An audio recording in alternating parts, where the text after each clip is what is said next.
AAC 12F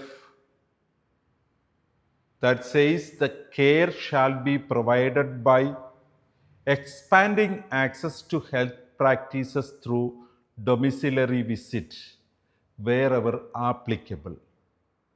നമ്മൾക്കിന്ന് home care services ധാരാളം പുറത്തുണ്ട്.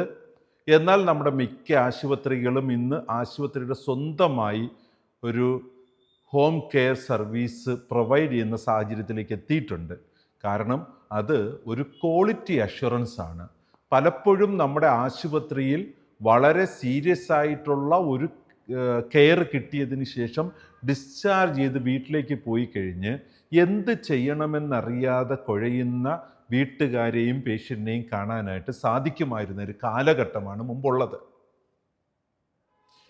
ഇനി ഈ ഒരു ഫാമിലി മെമ്പേഴ്സ് ആരെങ്കിലും ഹോസ്പിറ്റലിലേക്ക് വിളിച്ച് ഈ ഒരു കണ്ടിന്യൂറ്റി ഓഫ് കെയർ എന്താ ചെയ്യേണ്ടത് എന്ന് അന്വേഷിച്ചാൽ മിക്കവാറും ഈ ടെലിഫോൺ കോൾ അറ്റൻഡ് ചെയ്യപ്പെടുന്ന റിസപ്ഷനിലായിരിക്കും. റിസപ്ഷനിസ്റ്റിന് പലപ്പോഴും ഈ കെയറിനെ കുറിച്ച് എക്സ്പ്ലനേഷൻ കൊടുക്കാൻ സാധിച്ചെന്ന് വരത്തില്ല. ഇനി ഇവർ ഈ റിസപ്ഷനിസ്റ്റ് അഥവാ ഒരു സമ്മതത്തോടു കൂടി ഈ ടെലിഫോൺ കോളിനെ നമ്മുടെ വാർഡിലേക്ക് എങ്ങാനും കണക്ട് ചെയ്താൽ ഈ പർട്ടിക്കുലർ പേഷ്യൻറ്റിനെ അറിയാവുന്ന ആളായിരിക്കണമെന്നില്ല അവിടെ അപ്പോൾ ഉള്ളത് ഡ്യൂട്ടിയിൽ. പേഷ്യൻ്റ് വല്ലാതെ കഷ്ടപ്പെടും ആ ഒരു സാഹചര്യത്തെ കൈകാര്യം ചെയ്യാൻ.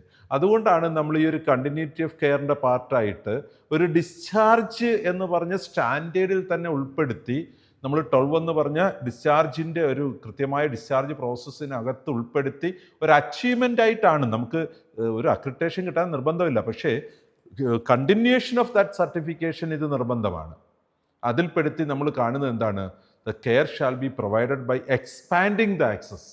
നമ്മൾ ഡിസ്ചാർജ് ചെയ്ത് അവർ പോകുമ്പോൾ നമുക്ക് ഒരു ട്രെയിൻഡ് ഹെൽത്ത് കെയർ വിസിറ്റർ, ഒരു ഹെൽത്ത് കെയർ വർക്കർ വിസിറ്ററായിട്ട് ആ വീട്ടിലെത്തിയിരിക്കണം. പേഷ്യൻറ്റിനെ അവരുടെ വീട്ടിൽ പോയി കാണണം.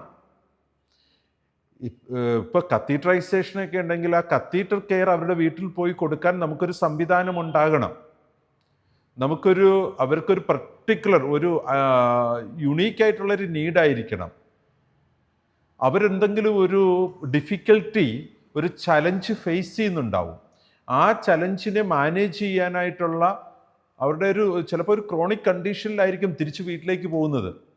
ആ ഒരു കണ്ടീഷനെ മാനേജ് ചെയ്യാൻ പേഷ്യൻറ്റിന് ചിലപ്പോൾ മറ്റൊരാളുടെ സഹായമില്ലാതെ എഴുന്നേക്കാൻ പറ്റാത്ത പേഷ്യൻ്റ് ആണെങ്കിൽ ഒരു ഫോൾ പ്രിവെൻഷൻ എങ്ങനെ ചെയ്യണമെന്നുള്ളൊരു സപ്പോർട്ട്, അവർക്കൊരു മെമ്മറി കെയർ, ചിലപ്പോൾ ഒരു ന്യൂട്രീഷൻ സപ്ലിമെൻറ്റിൻ്റെ ആവശ്യം ഉണ്ടാവും. അതിനെക്കുറിച്ചൊരു കെയർ, കൃത്യമായ വളരെ പ്ലാൻഡ് ആയിട്ടുള്ള എക്സസൈസുകൾ ചിലപ്പോൾ കൊടുക്കേണ്ടി വരും.